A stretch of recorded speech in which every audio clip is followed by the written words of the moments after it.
Ruby. यह कहानी उस महिला की है जिसके लिए विवाह ही एक अभिशाप बन गया। वह नहीं जानती थी कि विवाह जैसा पवित्र बंधन भी इतना दर्द भरा हो सकता है, जो आपको प्रतिदिन तिल तिल करके मारेगा और रोने भी नहीं देगा। आप सभी से गुजारिश है, मेरी इस कहानी पर लाइक और कमेंट जरूर कीजिए ताकि मैं जिंदगी के भयानक सच से आप सबको रूबरू कर सकूं।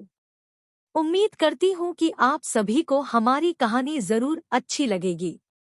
मैं ससुराल से अलग रह रही हूँ।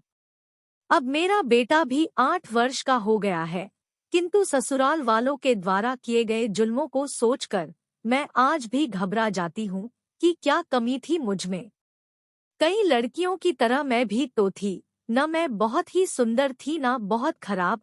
क्यों मेरे साथ मेरे ससुराल वाले और मेरा पति इतनी अमानवीय हरकतें करते थे?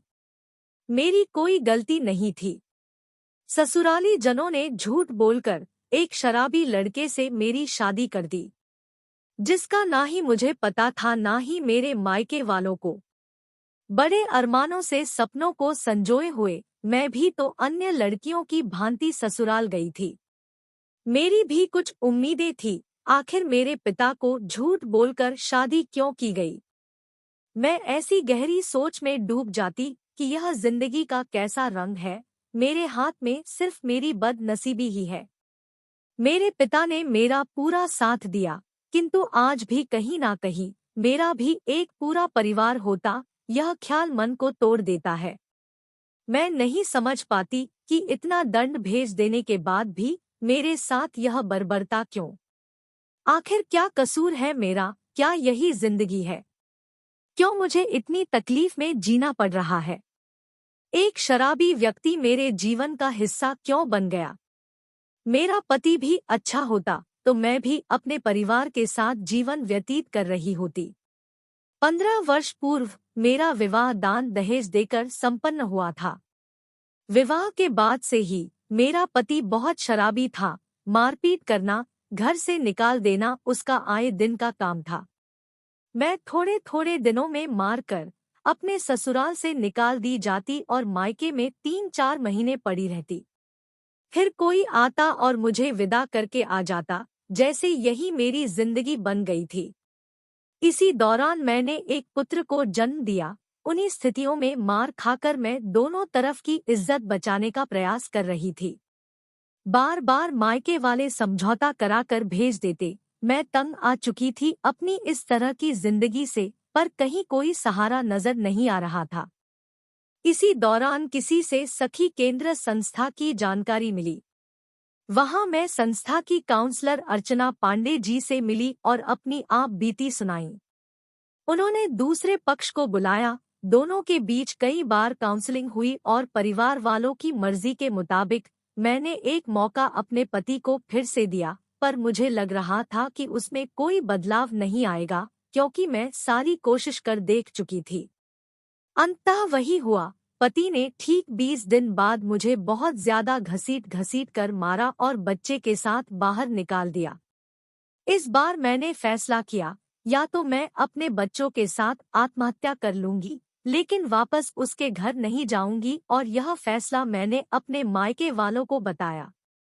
मां ने मुझे अपने साथ ले जाकर घटना की संस्था में पूरी जानकारी दी। संस्था द्वारा मेरी इस समय एफआईआर दर्ज कराई गई।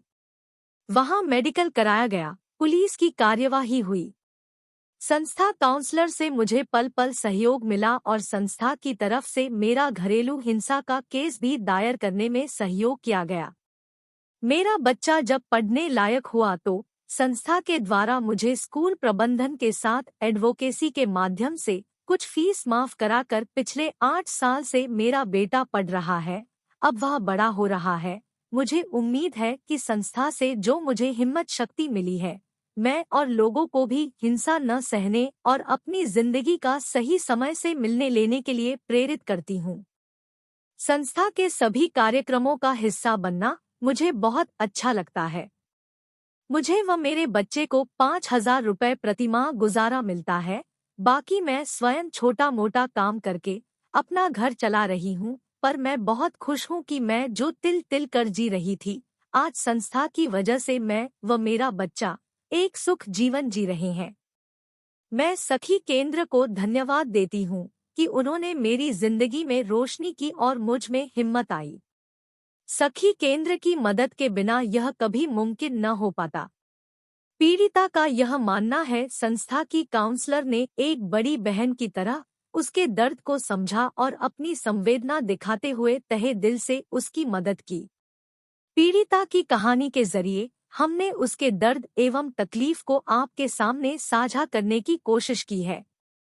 आपका क्या विचार है? क्या ऐसे व्यक्ति को शादी करने का हक है जो अपनी पत्नी और बच्चों की देखभाल भी नहीं कर सकता, सिर्फ शराब पीकर उन्हें तकलीफ ही देना जानता है? आप मुझे अपनी राय बताएं। फिर मिलते हैं इसी प्रकार की एक नई कहानी के साथ।